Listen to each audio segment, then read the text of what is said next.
नमस्कार साथियों।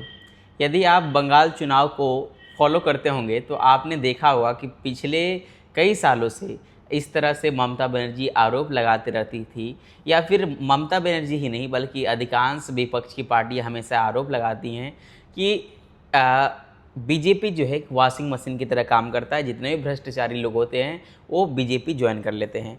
जैसे कि आपने देखा होगा कि पिछले चुनाव के दौरान भी ममता बनर्जी ने प्रॉपर वॉशिंग मशीन का डेमो लेकर उसमें इस तरह से कर्तव्य दिखाने की कोशिश किए थे मंच पर। तो आज बस इसी विषय को लेकर जुड़े हैं, जो ये आरोप जो लगाया जाता है हमेशा बीजेपी के ऊपर कि भ्रष्टाचारों को साफ करने का एक मशीन बन गई है पार्टी। तो ये आरोप कितना हद तक सही है और इसके रूप में विशेषज्ञ क्या सोचते हैं, तो इसी को लेकर आज हम लोग जुड़े हैं। तो सर आपका स्वागत है। सर, ये जो आरोप है हमेशा कि बीजेपी एक वॉशिंग मशीन की तरह काम करती है, जितने भी नेता होते हैं भ्रष्टाचार करके वो बीजेपी ज्वाइन कर लेते हैं, तो इस पर आपका क्या पक्ष है? ये आरोप कितना हद तक सही है, और अगर सही नहीं है तो ये क्यों ऐसा होता है कि लोग पार्टी बदल लेते हैं? देखिए, अभी कुछ समय पहले ममता बनर्जी सुप्रीम कोर्ट भी आई हुई थी और जो विषय था वो था मतदाता सूची में से नाम कटने की एक प्रक्रिया में उनका ये कहना था कि बीजेपी जो है छेड़खानी करा रही है चुनाव आयोग के द्वारा। बहुत लोगों के नाम काटे जा रहे हैं और लिस्ट में से हटाए जा रहे हैं। मान लीजिए भ्रष्टाचार का आपके ऊपर आरोप लगा और जैसे यहाँ पे रॉबर्ट वाड्रा के ऊपर भ्रष्टाचार को आरोप लगाया बीजेपी ने और कोर्ट में केस गया। कोर्ट में कोई भी केस जाने के बाद फिर वो उसके ऊपर बात करना जो है मुझे लगता है कि सही नहीं है, या उसे राजनीति तूल देना भी ठीक नहीं है। अरविंद केजरीवाल के ऊपर आपको याद होगा शराब घोटाले का और भ्रष्टाचार का आरोप लगा। अभी कुछ समय पहले ही उनको क्लीन चिट मिली है और क्लीन चिट किसने दी है? कोर्ट ने दी है। तो जब तक उससे पहले सभी पार्टियां बोल रही थी, कांग्रेस भी बोल रही थी कि अरविंद केजरीवाल ऐसे हैं। तो मेरा ये मानना है कि किसी के ऊपर जो भ्रष्टाचार का आरोप लगता है, जब तक कोर्ट में केस नहीं जाता है तब तक तो ठीक है कि आप आरोप लगा रहे हो, सबूत भी दिया आपने, उस सबूत पे कार्रवाई हुई। और आपको याद होगा 2G स्टैम का जो घोटाला हुआ उसका आरोप लगा, उसकी इंक्वायरी और 5 साल की और 2 साल की सज़ा भी हुई। लोगों को 10 साल की भी हुई। कुछ लोग अभी भी जेल में हैं। तो सज़ा देने का काम किसी पार्टी या किसी नेता का नहीं है। अब जो ममता बनर्जी ने डेमो दिखाया पिछले चुनाव के टाइम में कि ये आपको याद होगा शुभेंदु अधिकारी जो उन्हीं के पार्टी से आए थे बीजेपी में, और उनको चुनाव हराने के लिए ममता बनर्जी ने सब कुछ दांव पे लगा दिया था। फिर भी चुनाव जीत गए। कहीं ना कहीं जो चुनाव जीत के आ रहा कैंडिडेट वो अपनी मर्जी से नहीं आ रहा, उसका काम है चुनाव लड़ना। पार्टी का काम है कि भाई किसी भी पार्टी का नेता है, अच्छा लीडर है, अच्छा काम कर रहा है और जनता में उसकी पॉपुलैरिटी है, क्योंकि कोई भी पार्टी हो वो उसी कैंडिडेट को लगभग चुनाव में टिकट देती है जो जीतने या चुनाव जिता सके या कुछ सीटों पर उसका प्रभाव हो। जैसे नरेंद्र मोदी बनारस से चुनाव लड़ते हैं, राहुल गांधी रायबरेली से लड़ते हैं। अगर बनारस का रूपरेखा देखी जाए तो नरेंद्र मोदी गुजरात से आते हैं और बनारस से चुनाव लड़ते हैं। तो उनका बनारस से चुनाव लड़ना बीजेपी के लिए सबसे ज़्यादा फ़ायदेमंद ये है कि वो उत्तर प्रदेश की कम से कम 20% सीटों पर उनका सीधा असर होता है, क्योंकि वो एक बड़े लीडर हैं, उनकी बात सुनी जाती है लोग। अब राहुल गांधी आपको याद होगा चुनाव लड़े, हार गए।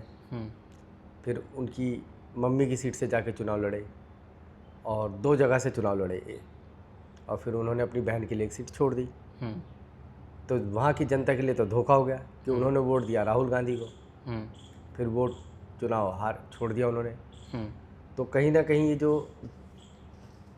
विपक्ष या जो पार्टियों के लिए नेता लगाते हैं आरोप, तो जो आरोपों का आरोप लगाने के बाद FIR भी होती है, सज़ा भी सुनाई जाती है, मुझे लगता है जब कोर्ट में केस चला जाए तो उसके बाद मुझे लगता है कि राजनीतिक फ़ायदे के लिए किसी भी आदमी को बदनाम करने की आवश्यकता नहीं है। आपको याद होगा 2014 में जब कांग्रेस की सरकार थी 2010 में, और अमित शाह जी के ऊपर आरोप लगे, ठीक है, नरेंद्र मोदी के ऊपर आरोप लगे, नरेंद्र मोदी पे सीबीआई इंक्वायरी भी चली जो है कि उन्होंने दंगे में भड़काने में काम किया, और उनको सबसे बड़ी बात क्लीन चिट मिली, और वो भी क्लीन चिट जब मिली जब सरकार बीजेपी की थी भी नहीं। अब कई लोग ये लगाते हैं आरोप बीजेपी के ऊपर कि ये ईडी और सीबीआई की धमकी देके चुनाव जीत रहे हैं या चुनाव आयोग को बड़े अधिकारियों को मैनेज कर रहे हैं। तो क्या जो पीछे बीजेपी की सरकार तो थी नहीं पहले, 2014 से पहले 10 साल कांग्रेस की सरकार थी और बीच में 5 साल बीजेपी गठबंधन की सरकार और थी। अगर ये टाइम पीरियड निकाल दिया जाए तो सारे टाइम में कांग्रेस गठबंधन की सरकार थी, तो क्या चुनाव ऐसे ही जीता जा रहा था उस समय? तो कहीं ना कहीं जो आरोप है पार्टियां लगाती हैं, जो लोग लगा रहे, कहीं ना कहीं जो ममता बनर्जी ने आरोप लगाया, कहीं ना कहीं अब अभिषेक बनर्जी के ऊपर बहुत सारे आरोप लगे हैं भ्रष्टाचार के, लेकिन आरोप लगाने के बाद उनके ऊपर केसेस भी चल रहे हैं। अब केस के बाद जिस केस में उनको सज़ा होगी वो कोई सज़ा कोई बीजेपी दे रही है, वो भारतीय कानून व्यवस्था के तहत दी जा रही, तो उसमें कोई, अब कल को जो आरोप अभिषेक बनर्जी या ममता बनर्जी की पार्टी के कुछ अन्य नेताओं पर भी लगे, आय से अधिक संपत्ति का, जैसे लालू प्रसाद यादव के परिवार पर चल रहा है केस, या आपको याद होगा सरकारी नौकरी देने के बदले ज़मीन लिखवाने का भी आरोप चल रहा उनके परिवार पर। तो सज़ा देने का जो काम है वो कोर्ट का काम है, वो न्याय व्यवस्था बनाई गई है, उसके तहत सज़ा दी जा रही है। तो उसमें ये वॉशिंग मशीन की जो कहानी है ममता बनर्जी ने पिछली बार जो कही, तो कहीं ना कहीं मुझे लगता है ये राजनीति फ़ायदा उठाने के लिए ही कही जाती है और कैसे जनता को हम बरगला सकते हैं। लेकिन अब जनता बहुत स्मार्ट है, वो सभी चीज़ों पर नज़र रखती है, और जो नेता है वो भी कहीं ना कहीं अब उसी पार्टी में जाना चाहता है जहां उसको, जैसे मान लीजिए हम लोग किसी एक जगह की बात की है, सरकारी नौकरी लग गई किसी बंदे की, अब उसकी लग गई तो उसको टाइम पे प्रमोशन भी चाहिए, टाइम पे इंक्रीमेंट भी चाहिए, और टाइम पे वो अपने काम भी करता है, तो उसे वो चीज़ें मिलती जाती हैं। अब मान लीजिए ममता बनर्जी की पार्टी में शुभेंदु अधिकारी थे, वो बहुत अच्छा काम कर रहे थे, या हेमंत विश्व शर्मा जो असम के सीएम हैं, जब वो कांग्रेस में थे तो राहुल गांधी से वो मिलते नहीं थे, ना राहुल गांधी उन्हें कुछ समझते थे, तो उनका फ्यूचर क्या था? आदमी अपग्रेड तो होना चाहता है, काम भी करना चाहता हो, जब अच्छा काम करा तो उसको उस हिसाब से फ़ायदा होता है। मान लीजिए आप पढ़ाई कर रहे हो या रिसर्च कर रहा है कोई, तो अगर उसे रिसर्च में एक बार कामयाबी नहीं तो दोबारा करेगा। तो कहीं ना कहीं मुझे लगता है राजनीति में भी कुछ बदलाव जो चलते हैं, वो जो पार्टियां बदलती भी, ऐसा नहीं कि पहले कोई बीजेपी से लोग दूसरी पार्टी में नहीं जाते, बिल्कुल जाते हैं, कांग्रेस के भी लोग आते हैं अन्य पार्टियों, तो कहीं नहीं लोकतंत्र में जो ये चीज़ें चलती रहती हैं।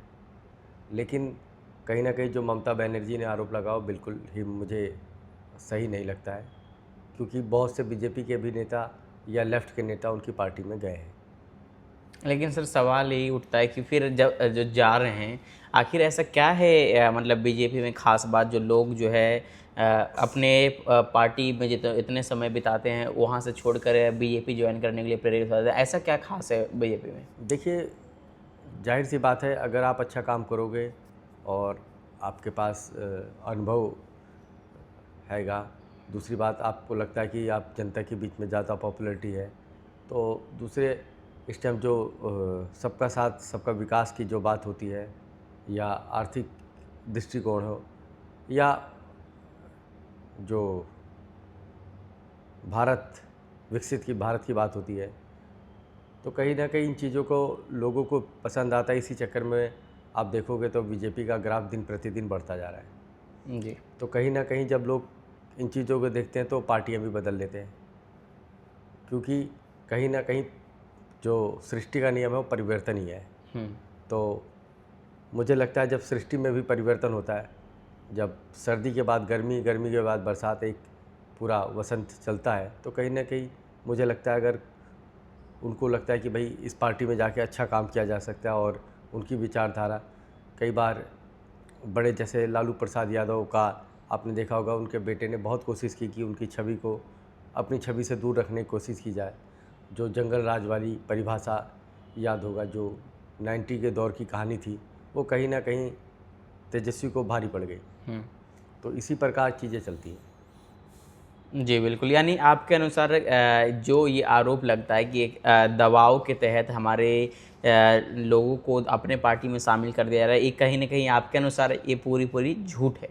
बिल्कुल, राजनीति से प्रेरित होती हैं चीज़ें। जी बिल्कुल। साथियों, आप क्या सोचते हैं इस मुद्दे पे? आपका क्या विचार है? क्या आप सर के विचारों से सहमत हैं या आपका कुछ अलग ओपिनियन है? जो भी हो, आप अपनी राय कमेंट कर सकते हैं, हम आपकी राय को पढ़ते हैं। फिर मिलेंगे किसी नए विषय के साथ, तब तक के लिए धन्यवाद।